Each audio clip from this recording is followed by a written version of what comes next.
If that's where there's a difference of opinion, and because Dr. Byler has to go, and I know that John's going to allow you to have the last word today, and I know we've got many more questions for you, but Dr. Byler, is there anything before you go that you would like to add? I know we're going to have more questions for Mr. Salazar, but... If you could use the podium, please.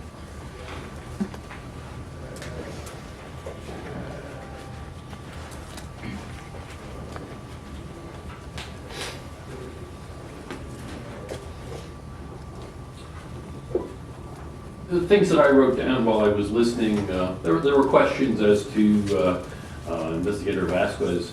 He acknowledged himself that he didn't investigate the debris that had been shoveled out of the room. He acknowledged that himself. That's not my conclusion. He said that. His findings included accelerant being poured on the porch. It's inconsistent with the eyewitness testimony. It's inconsistent. So you accept eyewitness testimony to help you decide whether or not arson occurred? When we take this, Do you or don't you?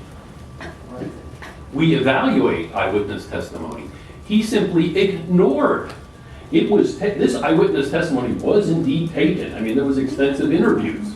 Whether Ms. Vasquez knew about it or not is certainly open to question, because with that piece of evidence that contradicts his conclusion, he need not accept it at face value, but he needs to evaluate it and have a rationale for why and how that observation is not what it appears to be, or is otherwise potentially, for whatever reason, invalid. For sake of argument, that eyewitness testimony was, we didn't see someone pouring something all over the porch, right? No, that is not the testimony. What is it then? The testimony was that they saw Willingham on the porch with no fire on the porch and light smoke coming from the door. Okay. And that is contradictory, of course, to the notion that the way Mr. Willingham started this fire was to pour liquids in the kitchen's room, then pour liquids into the hallway, and then pour liquids onto the porch and ignite them. It is straightforwardly contradictory of that. And it is perfectly How does that reasonable. conclude that they were able to see everything that Willingham did? The point is that they made observations that are contradictory to his conclusion. It is They're his. not contradictory. They simply don't support it at that point.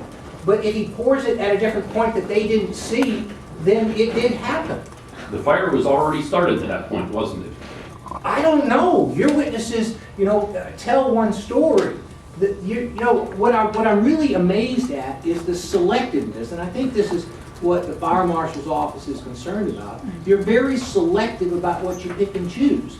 That witness is credible because it fits with how you want to do it. I did not assert that that witness was credible. I asserted that because that piece of evidence existed, that the credibility of that observation needed to be evaluated. Either Vasquez had to show that that piece of data was wrong, or acknowledge that it contradicted its finding, and hence he had to abandon his finding. It doesn't mean that the eyewitness is correct. It puts a burden on the investigator that he did not accept. Well, I'll let... I do have a question though. If you did start an arson with an accelerant and you put some in one bedroom and you walk down the hall and dripped it down the hall, and you're going out the door and you drip it at the door, but it's not on fire yet when people show up, how does that rule it out? I mean, I've seen people drip, kerosene from a fire that they're starting and I don't see, it immediately pick up on the accelerant as the fire gets bigger. Sometimes I see little burn marks in the grass next to where the fire started.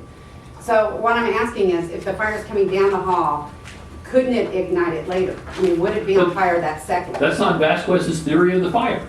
That's not his theory. You can make up other theories. There are other theories that could be now argued at this point in time with the same data. But he did what he did. And we're evaluating what he did. We're not evaluating what you might be able to do today. We're evaluating what he did. It's not hypothetical what could be done. It's what was done.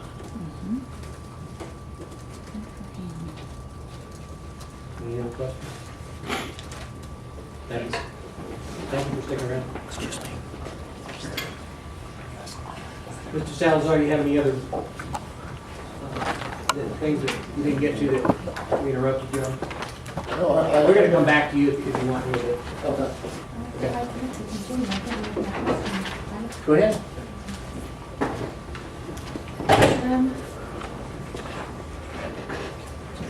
I think we talked about some of the other experts that have looked at the case, and I think we understand that your position is that you respectfully disagree with those opinions.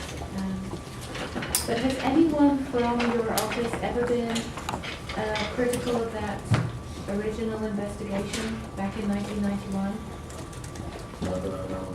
So nobody from the State Fire Marshal's office ever went on the record and offered any kind of commentary on or criticism of that Well, investigation? let me back up. I think your question can be interpreted one way and another way, and I want to see if I can cover the full spectrum.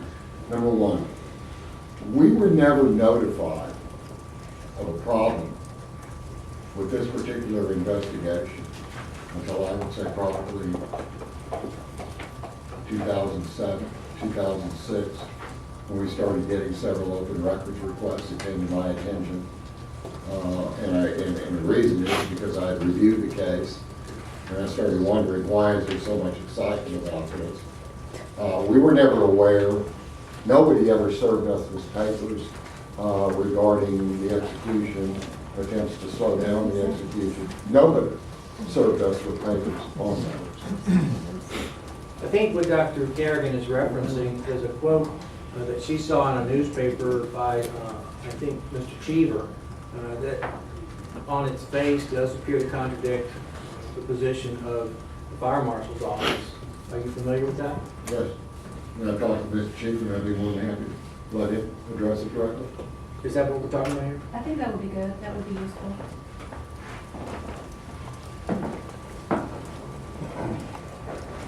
We're all aware that sometimes what gets reported in a news story or in the media is not the full story. And I think you know what I'm talking about. I'm talking about an article that was published in the Chicago Tribune in 2004, where, shall I read it? It says, even Edward Cheever, one of the state deputy fire marshals who had assisted in the original investigation of the 1991 fire, acknowledged that Huss criticism was valid. At the time of the Corsicana fire, we were still testifying to things that aren't accurate today, he said. They were true then, but they aren't now. Hurst, he added, was pretty much right on. We know now not to make those same assumptions. Would you like to add to that? Was there information that you gave that was not printed that would perhaps provide the commission with a better understanding of your criticism of that I case? think perhaps maybe I could give a little clarification of comments that were attributed to me. I was approached on the telephone initially by this particular reporter from the Chicago Tribune. My response to him, he was requesting an interview of some sort. My response was that I would not be able to officially give him an interview without approval from headquarters. Okay. On Veterans Day, I don't remember, it was several weeks later, he came to my house. I was on a state holiday and drove into my yard, gets out of the vehicle, and proceeded to ask for an interview. And I told him I had not received any kind of clarification from Austin as to whether or not that was permissible. Had he, when he admitted he had not. He had a couple other carloads of individuals with him, photographer and so forth. And he told them to go on back to the car because I told him I was not going to officially talk with him about either of the cases. And he asked me in general terms, not specifically related to either case, about investigations in general, the general field, and changes that were taking place. And I did state to him that in regard to the Willis case, I would not testify the same because my understanding of things had changed. That some things that I had testified to, and that in a general sense, were being testified to by the general community of investigators, were no longer considered to be absolutely true in that regard. And in that case, I would not testify the same again. And there's nothing remarkable about that. I mean, for those of us that are, most of us are scientists. As the science changes, our opinions change, so that's absolutely justifiable. Wouldn't you agree? I felt like it was at the time. It's Yeah. unremarkable. Still think it is. Did you feel like the reporter took your words out of context by connecting them more specifically to the Willingham case? Yes, I did. You ever had that happen to you before? Yes, I have. Lesson learned? Yes, sir.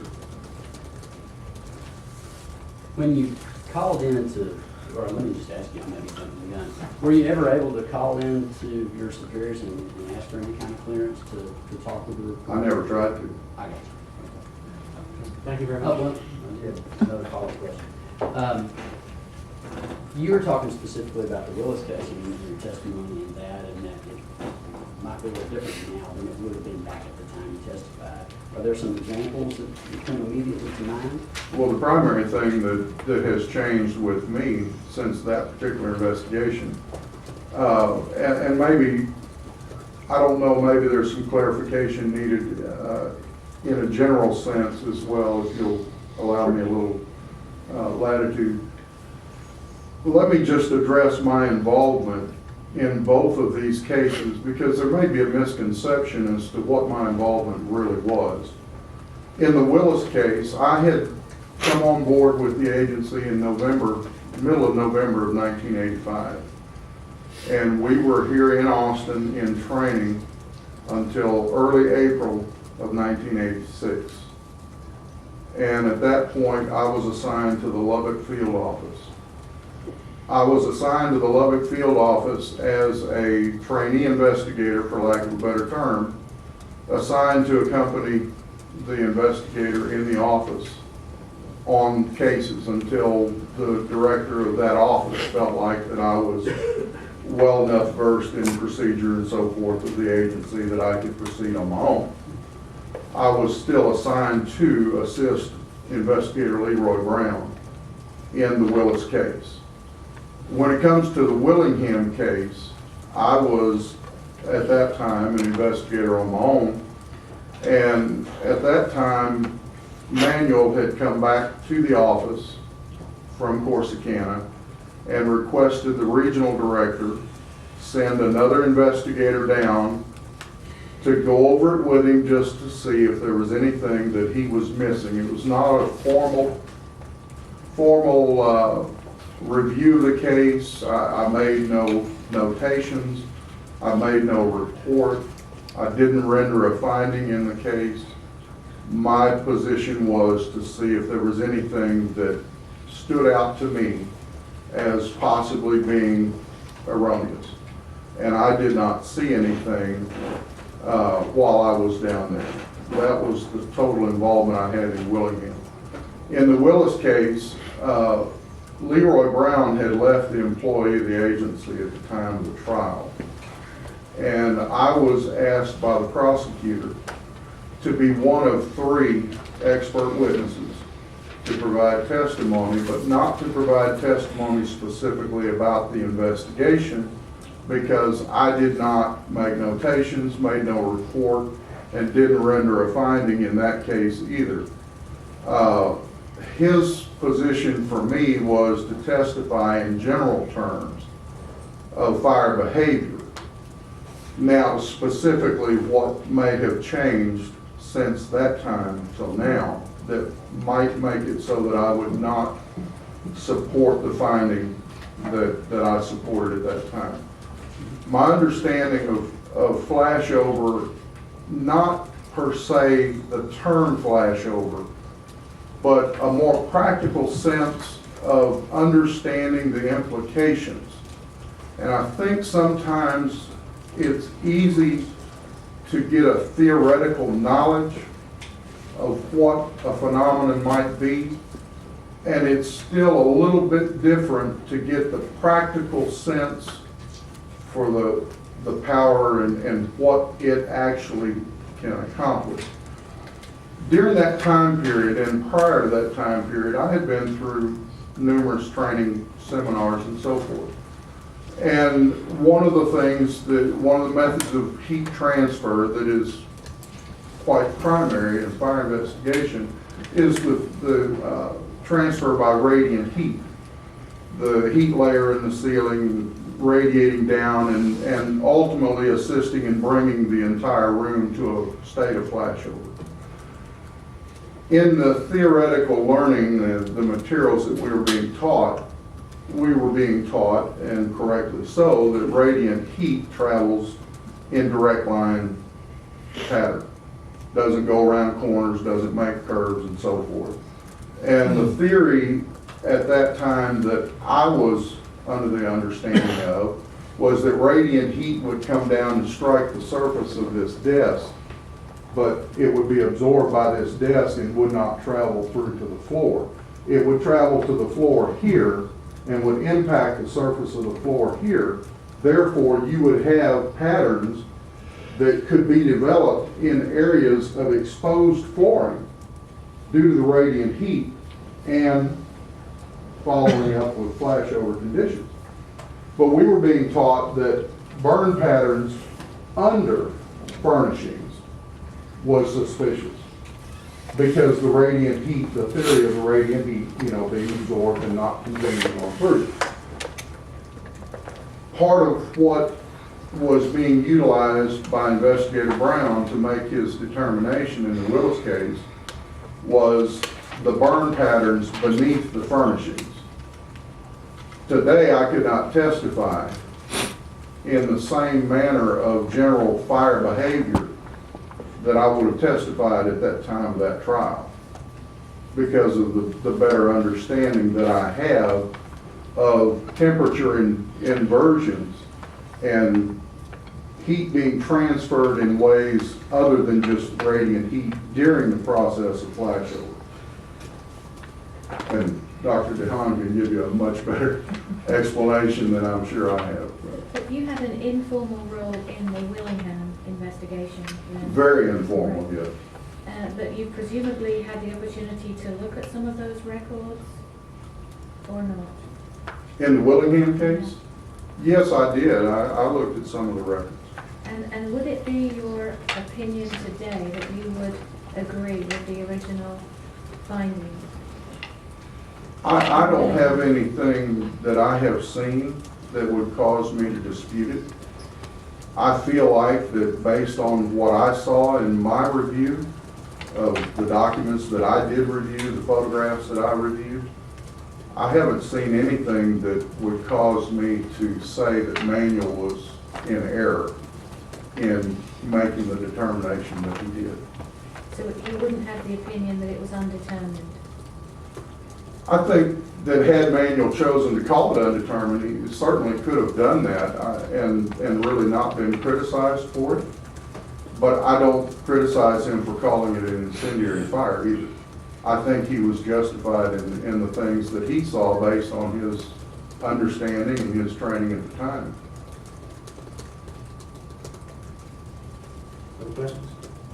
Even though he recognized that the patterns could have been produced by something other than an accelerant?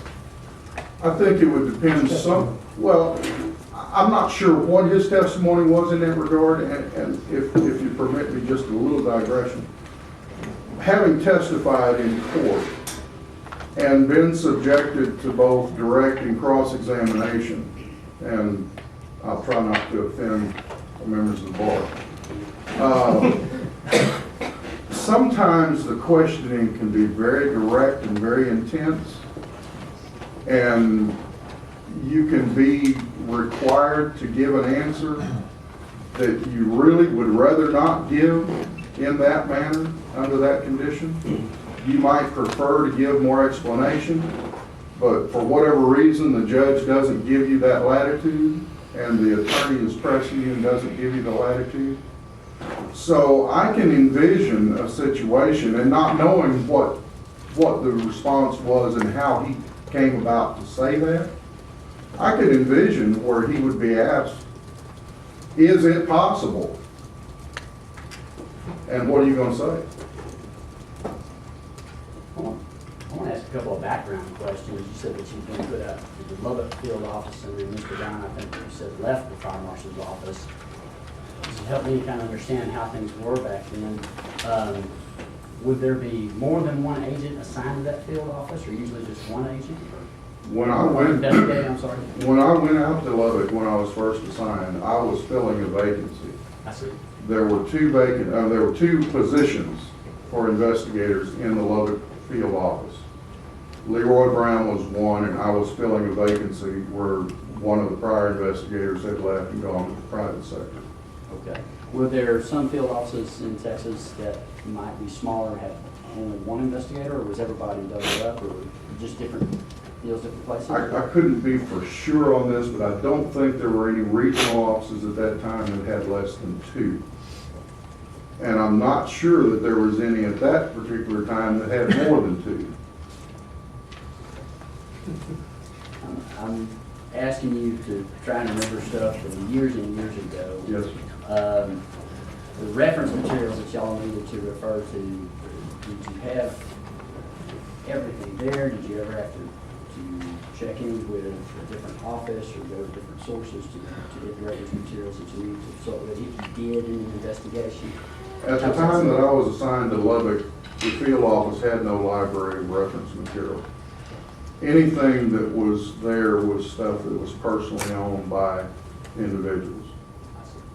Approximately 3 years after I went to work for the state, I was able to secure a transfer to the Dallas office. And it was actually in Duncanville. And in that office, we did have a reference library. The majority of the books in the reference library were telephone books. We did have a very small amount of training materials that the office had amassed from, it's not really a very good term, it wasn't a very large collection.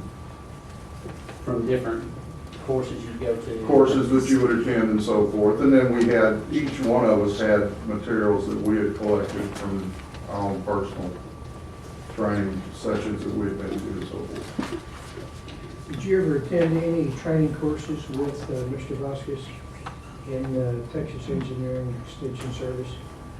I don't know specifically about TEKS courses.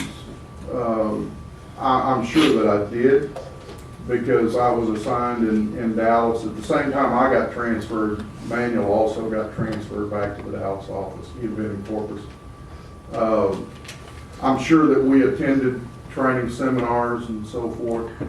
I couldn't tell you exactly, what they were and whether they were TEKS classes or not, I don't know. We attended a lot of classes that would be put on by the North Texas Fire Investigator Association or the Tarrant County Fire Investigator Association. Some training sessions that were put on by state chapters of the IAAI, the International Association of Arms Investigators.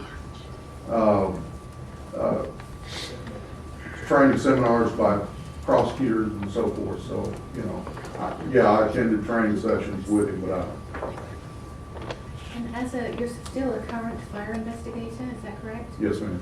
And so during these years, as new editions of NFPA 921 have been revised and updated and made available, you've been made aware of those through the various trainings that you've attended? I'm glad to say that our agency now provides copies of the NFPA 921 to each investigator as new editions come out. That wasn't always the case. And when did that dissemination strategy of providing the latest edition of NFPA 921 begin? I think the first copy that we were given in the field by the agency was a regional office copy along in about 1998, if my memory is correct. I can't tell you exactly what year it was that we began to receive individual copies. Okay, trying to keep in with our time frame. If there aren't any further questions, I was going to bring up Mr. Wood. Thank you. Thank you.